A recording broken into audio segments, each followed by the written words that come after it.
고린도전서 9장 1절부터 마지막 절까지를 한 절씩 또박또박 잘 읽으시겠습니다. 고린도전서 9장 1절부터 27절까지 말씀입니다. 내가 자유자가 아니냐 사도가 아니냐 우리 주 예수 우리 주를 보지 못하였느냐 주 안에서 행한 나의 일이 너희가 아니냐 다른 사람들에게는 내가 사도가 아니냐 너희에게는 사도니 나의 사도됨을 주 안에서 인친 것이 너희라 나를 희문하는 자들에게 발명할 것이 이것이니 우리가 먹고 마시는 권이 없겠느냐 우리가 다른 사도들과 주의 형제들과 게바와 같이 자매된 아내를 데리고 다닐 권이 없겠느냐 어찌 나와 바나바만 일하지 아니할 권이 없겠느냐 누가 자비량하고 병정을 다니겠느냐 누가 포도를 심고 그 실과를 먹지 않겠느냐 누가 양떼를 기르고 그 양떼의 젖을 먹지 않겠느냐 내가 사람의 예대로 이것을 말하느냐 율법도 이것을 말하지 아니하느냐 모세 율법에 곡식을 밟았더는 소에게 망을 씌우지 말라 기록하였으니 하나님께서 어찌 소들을 위하여 염려하심이냐 전혀 우리를 위하여 말씀하심이 아니냐 과연 우리를 위하여 기록된 것이니 밭가는 자는 소망을 가지고 갈며 곡식 떠는 자는 함께 얻을 소망을 가지고 떠는 것이라 우리가 너희에게 신령한 것을 뿌렸은즉 너희 육신의 것을 거두기로 과하다 하겠느냐 다른 이들도 너희에게 이런 권을 가졌거든 하물며 우리일까 보냐 그러나 우리가 이 권을 쓰지 아니하고 범사에 참는 것은 그리스도의 복음에 아무 장애가 없게 하려 함이로라 성전의 일을 하는 이들은 성전에서 나는 것을 먹으며 제단을 모시는 이들은 제단과 함께 나누는 것을 너희가 알지 못하느냐 이와 같이 주께서도 복음 전하는 자들이 복음으로 말미암아 살리라 명하셨느니라 그러나 내가 이것을 하나도 쓰지 아니하였고 또 이 말을 쓰는 것은 내게 이같이 하여 달라는 것이 아니라 내가 차라리 죽을지언정 누구든지 내 자랑하는 것을 헛된 대로 돌리지 못하게 하리라 내가 복음을 전할지라도 자랑할 것이 없음은 내가 부득불할 임이라 만일 복음을 전하지 아니하면 내게 화가 있을 것이미로라 내가 내 임의로 이것을 행하면 상을 얻으려니와 임의로 아니한다 할지라도 나는 직분을 맡았노라 그런즉 내 상이 무엇이냐 내가 복음을 전할 때에 값없이 전하고 복음으로 인하여 내게 있는 권을 다 쓰지 아니한 이것이로라 내가 모든 사람에게 자유하였으나 스스로 모든 사람에게 종이 된 것은 더 많은 사람을 얻고자 함이라 유대인들에게는 내가 유대인과 같이 된 것은 유대인들을 얻고자 함이요 율법 아래에 있는 자들에게는 내가 율법 아래에 있지 아니하나 율법 아래에 있는 자같이 된 것은 율법 아래에 있는 자들 얻고자 함이로라 율법 없는 자에게는 내가 하나님께는 율법 없는 자가 아니요 도리어 그리스도의 율법 아래에 있는 자나 율법 없는 자와 같이 된 것은 율법 없는 자들을 얻고자 함이라 약한 자들에게 내가 약한 자와 같이 된 것은 약한 자를 얻고자 함이라 여러 사람에게 내가 여러 모양 된 것은 아무쪼록 몇몇 사람을 구원하고자 하니 내가 복음을 위하여 모든 것을 행함은 복음에 참여하고자 함이라 운동장에서 다름질하는 자들이 다 달아날지라도 오직 상을 얻는 자는 하나인 줄 너희가 알지 못하느냐 너희도 얻도록 이와 같이 다름질하라 이기기를 다투는 자마다 모든 일에 절제하나니 저희는 썩을 멸류관을 얻고자 하되 우리는 썩지 아니할 것을 얻고자 하노라 그러므로 내가 다름질하기를 향방한 것 같이 아니하고 싸우기를 허공을 치는 것 같이 아니하고 내가 내 몸을 쳐 복종하게 함은 내가 남에게 전파한 후에 자기가 도리어 버림이 될까 두려워함이로라 긴 본문을 여러분이 잘 읽으셨는데 긴 내용에 비해서 내용은 간단합니다. 길이에 비해서 이 성경이 말씀하시려는 것은 매우 단순해요. 눈여겨보셨겠지만은 이 성경 가운데서 가장 많이 나온 단어가 권리, 권위입니다. 이럴 권리가 있다. 당연히 이럴 권리가 있다. 즉 사도 바울이 자기에게 마땅히 있는 권리들이 있지만은 나는 그것을 다 쓰지 않는다. 이것이 9장 전체에 나온 중요한 흐름이에요. 오늘 제가 다름질하는 자라는 제목으로 여러분에게 말씀을 드리고자 하는 것은 영적 생활은 다름질하는 겁니다. 그런다고 해서 마라톤 선수들이라는 것이 아닙니다. 다름질한다는 말을 우리는 막연히 자기의 상상을 따라서 이런 건가 보다. 잠도 안 자고 철회하고 그저 부지런히 움직이고 부지런히 뭐도 부지런히 좋은 일도 부지런히 하고 또 잔소리도 부지런히 하고 수다도 많고 엉뚱한 길로 빠지면 안 된다 이 말이죠. 다름질하는 자, 다름질한 자 되자 하는 것이 제가 오늘 전하고 싶은 메시지인데, 그것은 막연하게 내가 이런 사람이 다름질하겠거니 하고 추측할 것이 아니라 이 본문을 좀 보자 이 말이죠. 구체적으로 이런 사람이 다름질한 사람이에요. 사도 바울이 다름질한 사람이에요. 우리는 영적 생활을 내 상상대로, 신앙을 내 짐작대로 하기가 딱 쉽습니다. 심지어는 성경도 짐작해서 읽으려고 그래요. 전에 한번 읽었던 성경 구절을 떠올린답시고 짐작해서 그 말씀은 이렇게 되어 있을 거야 하다가 막상 여러분이 어느 날 확인해 보니까 아니네, 그런 말씀이 없네. 그런 경우 여러분 있으세요? 없으면 다행이고, 성경 안 봤으면 모르는 사람은 또 그건 불행이고, 짐작해서 이럴 것이다, 이런 말씀일 것이다, 그 잠언에 있는 말씀은 이런 말씀일 것이다. 저도 종종 그럴 때가 나와서 정신이 바짝 나요. 내가 이러면 안 되겠구나. 성경을 부지런히 또 읽습니다. 확인하고 또 읽습니다. 성경만 짐작하는 게 아니라 성경에 나와 있는 메시지도 짐작하되, 오늘 다름질하는 사람에 대해서도 이런 사람이 다름질하는 것이 아닐까라고 우린 그렇게 생각이 먼저 앞서기 쉬운데, 이때 제일 좋은 방법은 성경을 읽는 겁니다. 이런 사람을 말하는 거구나. 사도 바울은 다름질한 사람이라고 했는데 우리는 아무도 이의가 없어요. 그는 열심히 있는 주의 종이었고 훌륭한 신앙인이었습니다. 동의하시죠? 아무도 이의가 없어요. 그러면 그가 우리 보고 다름질하라 하고 했을 때에 그가 먼저 본을 보였던 다름질이 뭔가, 이걸 살피는 것은 우리 신앙생활에 참 유익합니다. 영적 생활은 속도가 떨어지면 자연히 못하게 돼 있어요. 저 비행기가 빠르게 날아가다가 비행기에 문제 생깁니다. 그러면 당장 속도가 떨어져요. 그 떨어지는 것을 조종사가 제대로 조치하지 못하면 결국은 추락하고 다 죽습니다. 저는 비행기 탈 때마다 이 비행기가 뜨는 원리, 또 비행기가 안전하게 갈 수 있도록 하는 기도, 그리고 이렇게 빠른 속도로 하는 걸 보고 우리 신앙생활도 속도가 있어야겠다, 이런 생각들을 많이 해보게 되는데, 다름질한 사람, 영적 생활은 속도를 줄이지 말고 속도가 떨어지지 않아야 한다. 왜냐하면 보통 또 많은 사람이 신앙생활 속도가 떨어집니다. 여러분도 기억하시죠? 예수 처음 믿을 때 열심히 있어요, 없어요?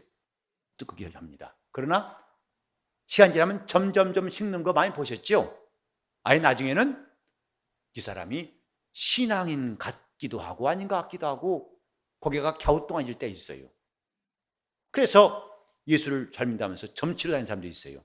노름도 하고 또 자기 자신이 말하기도 부끄러운 일들을 하면서 신앙생활에 무척 큰 혼란을 가진 사람도 적지 않게 있습니다. 속도가 떨어지니까 그런 것이다 이 말이에요. 시험도 한가한 사람이 드는 것 같아요. 어디 시험 없어? 하고 찾는 사람 마냥 한가하니까. 속도를 가진 사람은 시험 들 겨를이 없을 거예요. 왜? 바빠요. 시험 들 틈도 없이 바빠요.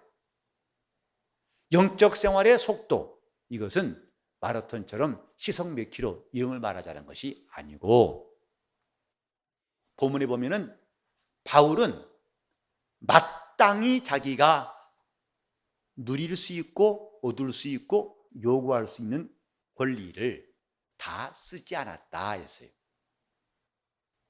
그 뒤에 가면 중요한 단어가 나오는데 절제하나니 그랬어요.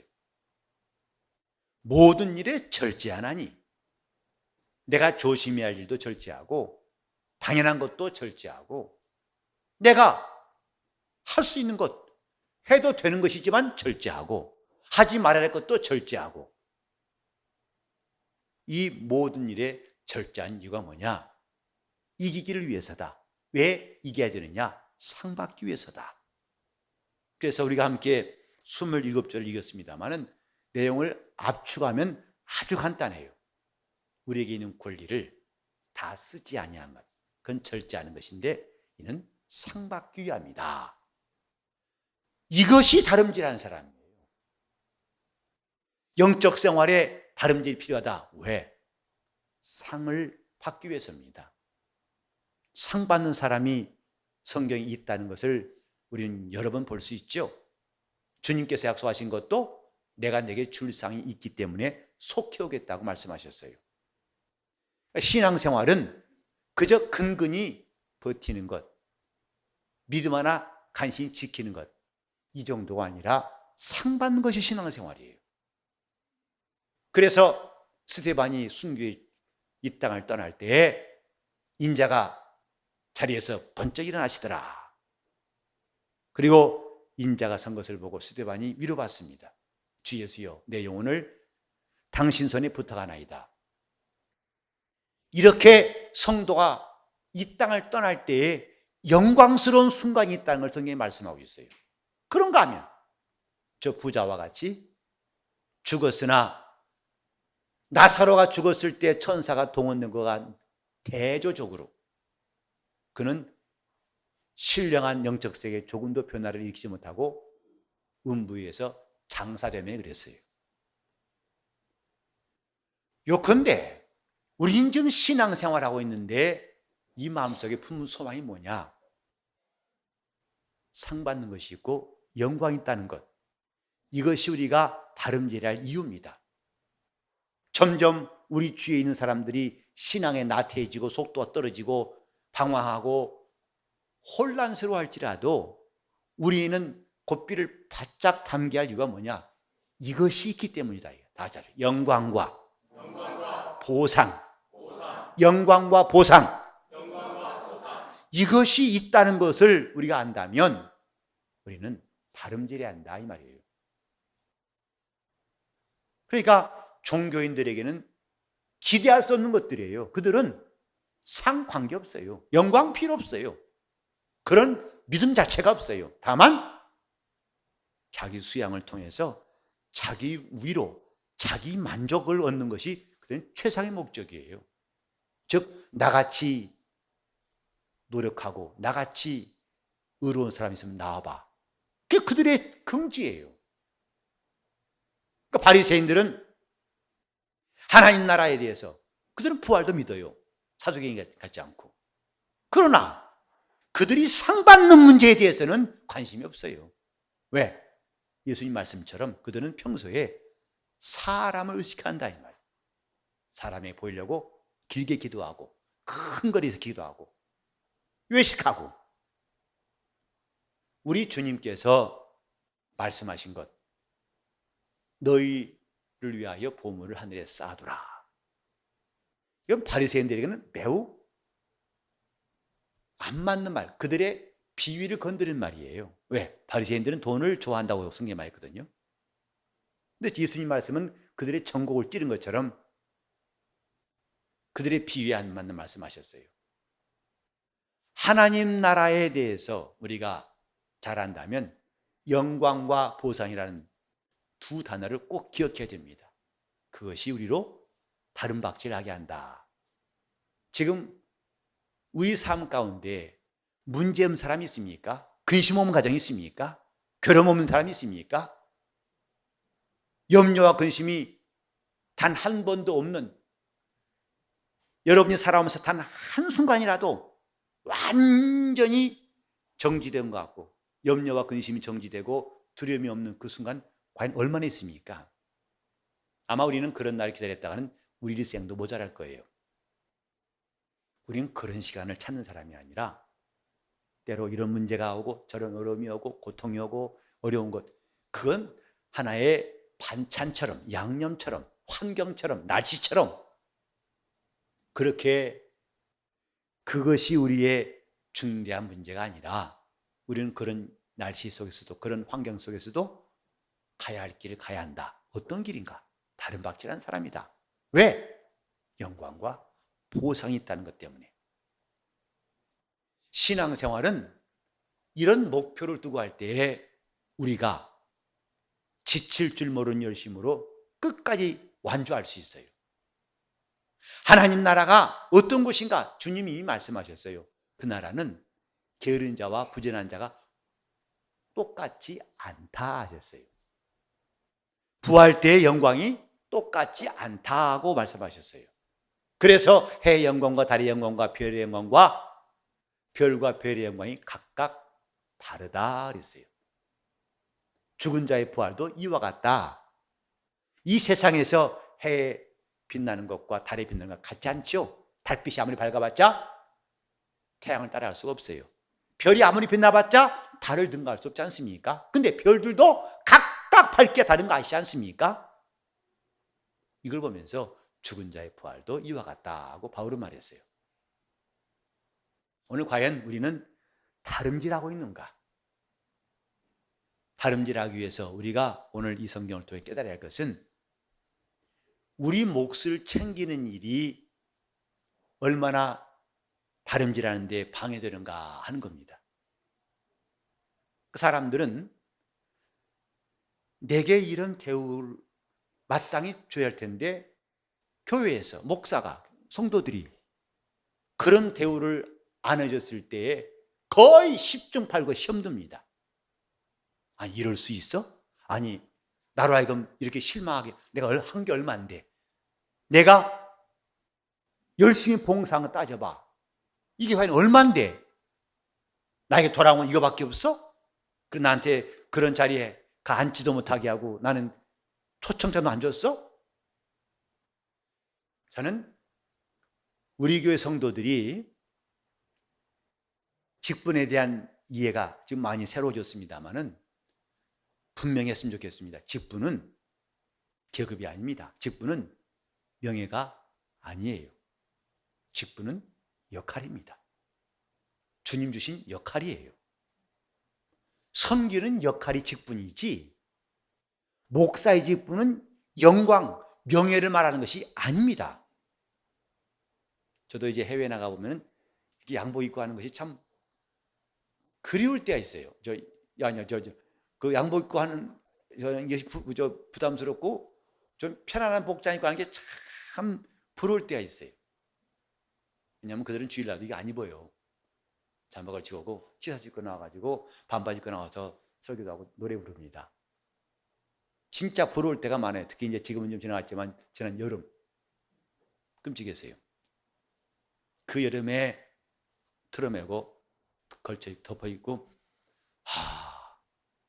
근데 그것도 물론 편하지만은 그래도 옷을 입으려고 한 게 뭐냐면 그건 하나님의 말씀을 전하는 일이기 때문에 제가 계급 높아서가 아닙니다. 적어도 하나님 앞에서 하나님 말씀을 대언하는 사람으로서 내가 갖춰야 할 최소한의 예의다 싶어서 정장하는 거죠. 목사의 직분이라고 해서 영광, 계급이나 명예가 아닙니다. 교회에 있는 모든 직분은 다 섬기는 역할일 뿐이지 그 자체는 영광이 아니에요. 물론 그 직분을 잘 감당한 사람에게는 주님께서 이 다음에 상급을 주실 거예요. 영광을 반드시 주실 것입니다.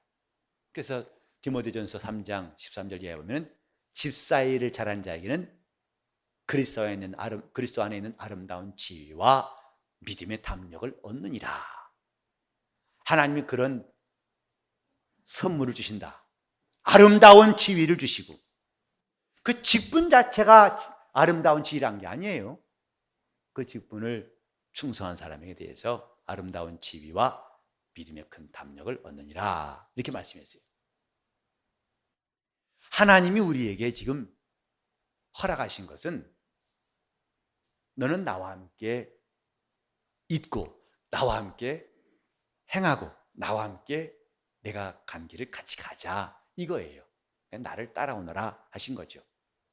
그럼 우리는 그분이 이 땅에서 가신 길을 이 성경에서 잘 볼 수 있어요. 그분이 언제 섬겨달라고 요구한 적이 있습니까? 그분이 언제 자기의 권위를 주장하시고 사람들을 핍박하신 적이 있습니까? 오히려 그는 곧 털 깎는 자 앞에서 잠잠한 양 같더라 했어요.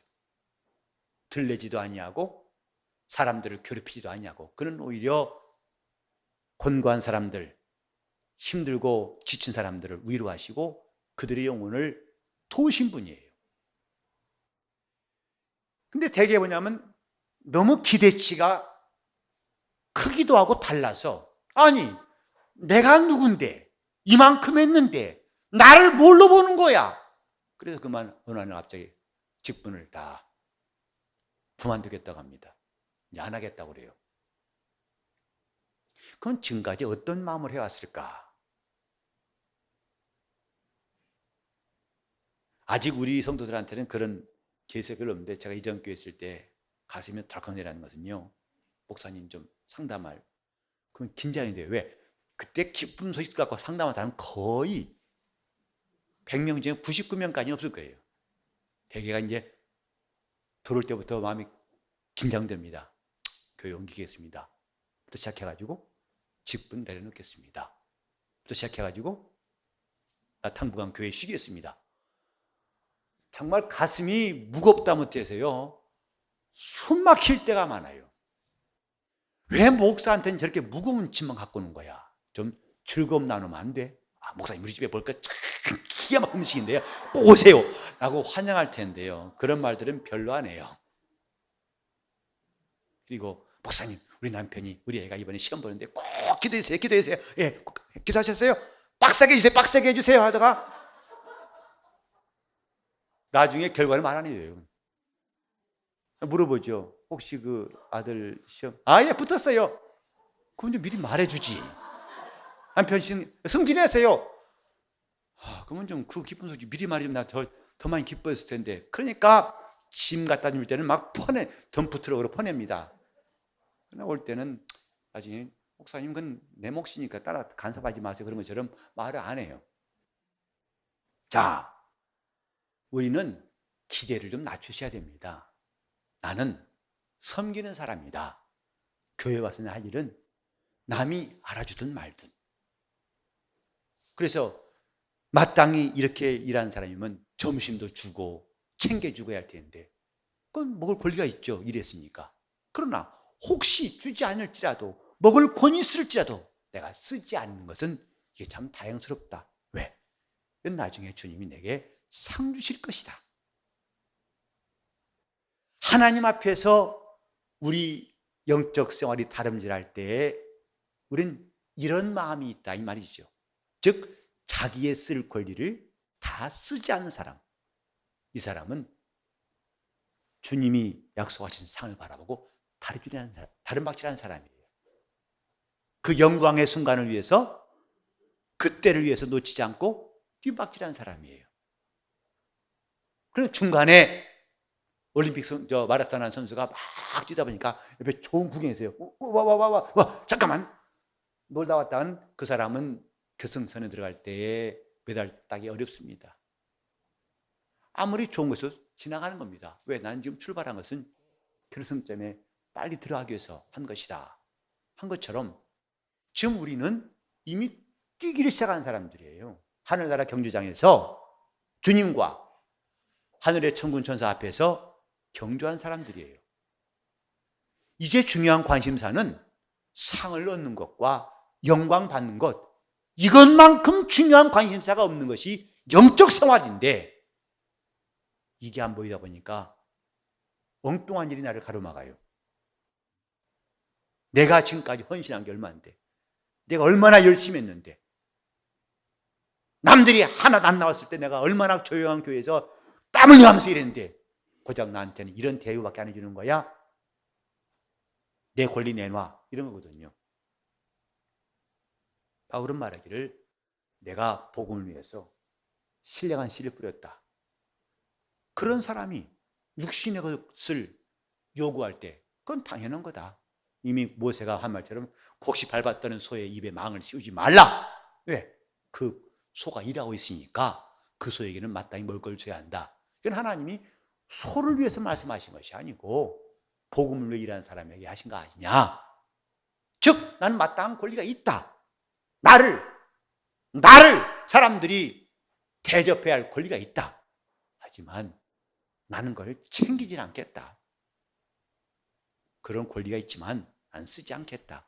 난 철저하겠다. 왜냐? 이 권리를 쓰지 않는 것이 나에게는 이 다음에 주 앞에서 상 받을 때가 있음을 알기 때문이다. 이 말이에요. 그 사람이 다름질한 사람이에요. 신앙생활은 상 받고 싶어하는 마음이 필요합니다. 오늘 우리가 아침에도 말씀을 상고했죠? 검을 가지고 오신 분, 그분이 과연 우리 사랑의 최상급인가? 그분을 더욱 사랑하는 사람들은 다름질하게 되어 있어요.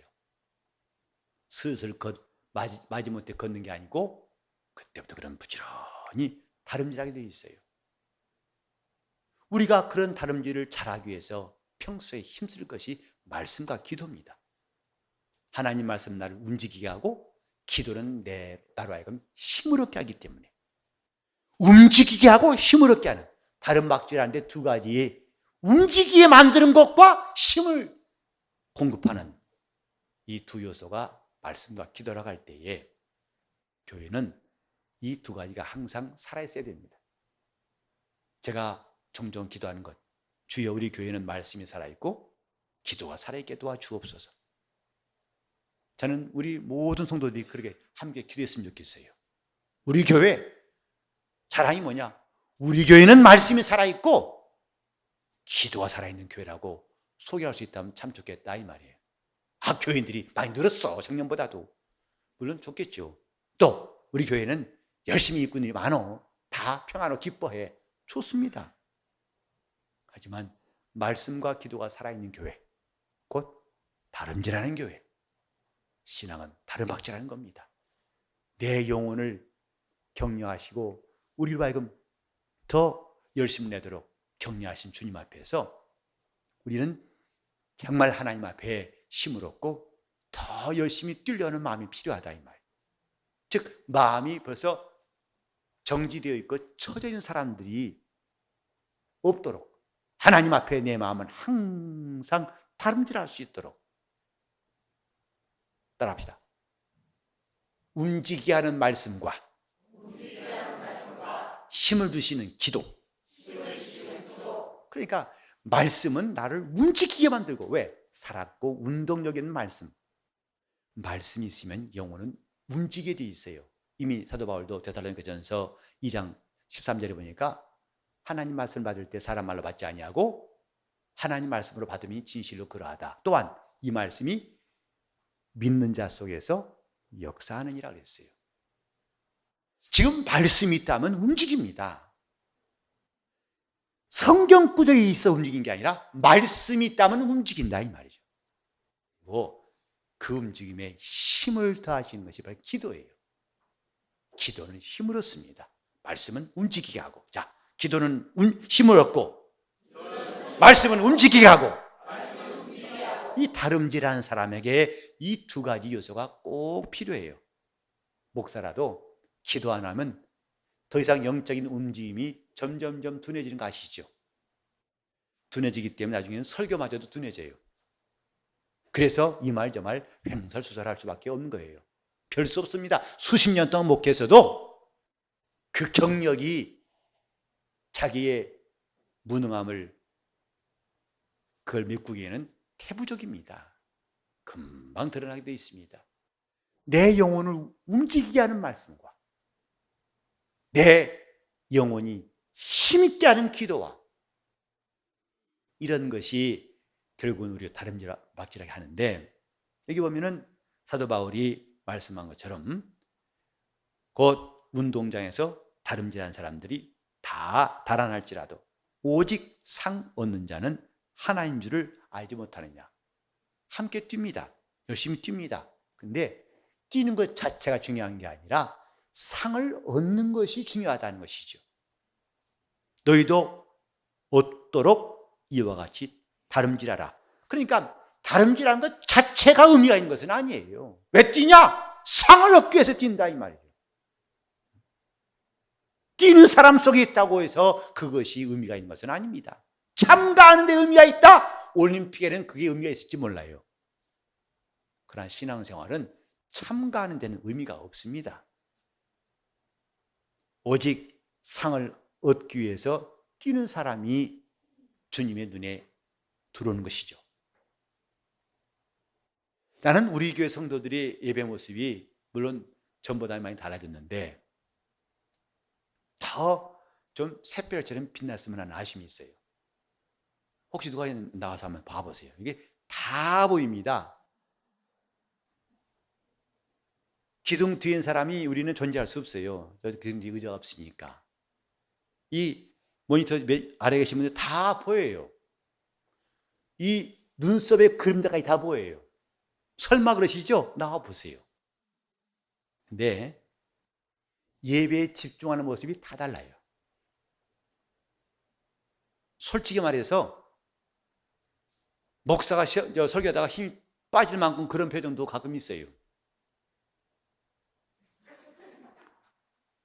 목사는 한참 지금 이것이 중요하다고 막 하는데 그러면 내 이 카메라가 그쪽 가기 싫어요. 왜 나도 함께 쳐질까 봐 카메라를 돌려야 됩니다. 주님이 우리를 보고 계신다고 인정한다면 과연 우리 표정은 어떨 것일까? 주님이, 우리는 물론 평소에는 어렵습니다. 평소에 다 믿음의 안색하기 어렵습니다. 항상 목사님 저도 안 되는데 여러분도 쉽겠습니까? 그래서 평소에 길 가다가 교인 만나면요 때로는 그런 마음 들어요. 그 처져 있는 모습 보고서 회개가 나와요. 목사로 회개가 나옵니다. 저렇게 영혼이 어둡도록 저 영혼이 힘이 없도록 만든 목사는 누구냐? 바로 너다! 그들의 우울한 모습 보고 목사는 정말 마음이 아파요. 왜? 남의 일이 아니다 이 말이죠. 저들을 좀 깨우지 못했느냐? 저들에게 좀 더 소망을 주고 믿음 갖게 하지 못했느냐 하는 이 자책감 때문에 마음이 아픈데요. 우리는 하루 24시간 동안 항상 믿음의 안색 있으면 좋겠지요. 그러나 안 된다면 최소한도 예배 시간만은 믿음의 안색, 곧 주님을 바라보고 주님께 시선을 고정하는 그 반짝반짝 눈만 빛나는 게 아니라 얼굴도 빛나는 모습이 모두 다 있으면 좋겠다 하는 소원이 생겨요. 우리 어렸을 때 그때인가요? 유행가가 사랑을 하면은 예뻐져요 이런 말도 유행가 있었어요. 죽은께 뭐도 사랑을 하면은 예뻐져요란 말이 있었어요. 똑같은 사람인데 사랑을 하면 예뻐진다는 거예요. 그래서 결혼 못한 올드미스가 주근깨만 얼굴에 꼽혔는데 갑자기 얼굴에 콧노래 나 하면서 얼굴에 생기가 돌고 그래서 직장의 동료들이 눈이 웅그리세요. 웬일이야? 저 사람 웬일이야? 보통 때 오면 미숙임 커피 한 잔 하면 네가 해라 하고 쏴붙인 사람이 보통인데요. 너는 손이 없냐 발이 없냐 하고 그 사람인데 노래가 지나오는데 미숙임 커피 네네네네네네 하고 그냥 갑자기 서비스가 기가 막힌데 다들 왜 이러지? 알고 봤더니 뭐가 생긴 거죠. 오늘 끝나고 이제 그 사람과 데이트한다는 것 때문에 근무실도 흥겨가지고. 신앙의 안색이라는 것은 그분을 만나는, 그분을 뵙는 안색이에요. 근데 우리가 예배를 드린다면서 과연 믿음의 안색을 얼마나 준비하고 있을까? 주님 보실 때 너는 정말 나를 주목하고 있구나. 내 말에 귀를 기울이고 있고 내가 가르친 대로 하려고 마음이 참 간절하구나 라고 보신다면 주님께서 얼마나 기뻐하시고 얼마나 역사하실까 하고 생각해 봅니다. 우리가 아까도 했습니다만 말씀은 내 영혼을 움직이게 하고 기도는 내 영혼에 힘을 준다. 그런 것을 알았다고 무슨 도움이 됩니까? 그거 이제 우리 속에서 작동되게 할 거 아니겠어요? 믿음의 안색, 하나님을 뵙는 시간이 아주 적어도 예배에 오기 전까지 모습과는 달리 내가 오직 주님만 바라보나이다 하는 여호사밧 왕의 기도처럼 우리는 어찌할 줄 모르고 내 가정의 문제가, 내 개인의 문제가 이렇게 쌓여 있습니다. 그러나 어찌할 줄 모르고 오직 주만 바라보나이다 하고 바라는 그 안색을 주님은 놓치지 않으실 겁니다. 우리는 쓸데없는 것에 왜 나한테 이런 마땅히 내가 받을 권리가 있는데 안 주는가? 자기 목소리를 챙기려고 하는 그런 마음보다는 오히려 내가 마땅히 쓸 권리를 쓰지 아니하고 차곡차곡 주 앞에 쌓아놓는 것이 이 다음에 영광과 보상이 있다는 것에 소망이 있기를 바랍니다. 그리고 우리는 믿음으로 그분을 바라보는 사람들, 내 마음이 주님께 확정되었습니다. 주여, 내가 이렇게 주님을 사모하는 것 주님이 보고 계시지요? 주님 맞습니다. 나는 주님 앞에 얼굴을 들고 주님을 사모합니다. 문제 많은 것 때문에 우리가 주님 만나는 시간까지도 방해받는 일이 없도록 믿음의 다른 박질이 지금부터 시작할 수 있기를 예수 이름으로 축원합니다. 기도하시겠습니다. 기도하실 때 정말 내게 있는 권리를 다 쓰지 않냐고 오직 믿음의 안색으로 주를 뵙고 그분의 영광과 보상을 사모하면서 다른 받지 할 수 있도록 통성으로 기도하시겠습니다. 하나님 아버지, 우리가 영원히 하나님 나라를 위해서 소망 가지고 일할 수 있도록 도와주시고 함께하여 주시옵소서. 하나님 아버지, 우리 영원히 주님 말씀 앞에서 회개하게 도와주시고 또 우리가 얽매기 쉬운 죄를 다 벗어버리게 도와주시고 무거운 짐을 다 벗게 도와주셔서 이제 우리 주님을 바라는 안색들이 빛나게 도와주시고 주님을 주목할 수 있도록 역사하여 주시옵소서. 하나님 아버지, 우리가 날마다 주의 말씀을 듣게 하시고 들을 때마다 우리 심령이 다듬어지게 하시고 온전케 도와주시고 길이 나게 도와주시고 강건하게 하시고 힘이 생기게 도와주시옵소서. 하나님의 말씀은 교양과 훈계로 바르게 교육함에 유익하다 하셨사오니 우리가 겉도는 말씀으로 제자리 걸음하지 않게 도와주시옵시고 그 말씀을 들은 즉시로 그 말씀이 우리 심령을 다듬으시고 신령한 길이 나게 도와주시옵소서. 우리는 다름질한 사람 바울처럼 다름질하게 도와주시옵시고 내게 마땅히 있는 권리까지라도 다 쓰지 아니하고 이것을 사용하지 않는 것이 우리 영혼의 참 소망과 자랑되게 도와주시옵시고 그날의 영광과 보상이 있음을 굳게 믿고 우리 주님 앞에 감사함으로 빛나는 심령이 되어서 주를 날마다 사모하고 만나고 주님을 따르게 도와주시옵소서. 어른부터 아이까지, 아이부터 어른까지 우리 교회는 이렇게 하나님 말씀이 살아있어서 그 말씀이 우리를 움직이게 하고 기도로서 그 힘을 날마다 얻을 수 있도록 성령께서 역사하여 주옵소서. 새벽에 더 많이 사람이나 기도하게 도와주시옵시고 또 금요일 날도 많이 나와서 밤에 기도하게 도와주시옵시고 중보기도가 주일만 있는 것이 아니라 주중에도 계속 기도의 맥박이 이어지게 도와주시옵시며 과연 살아있는 교회라고 하는 것을 누구나 느낄 수 있도록 말씀과 기도가 살아있는 교회, 그래서 부지런히 모두가 다 다른 박지라는 교회 되게 하여 주시옵소서. 예수 이름 받들어 기도를 드리옵나이다.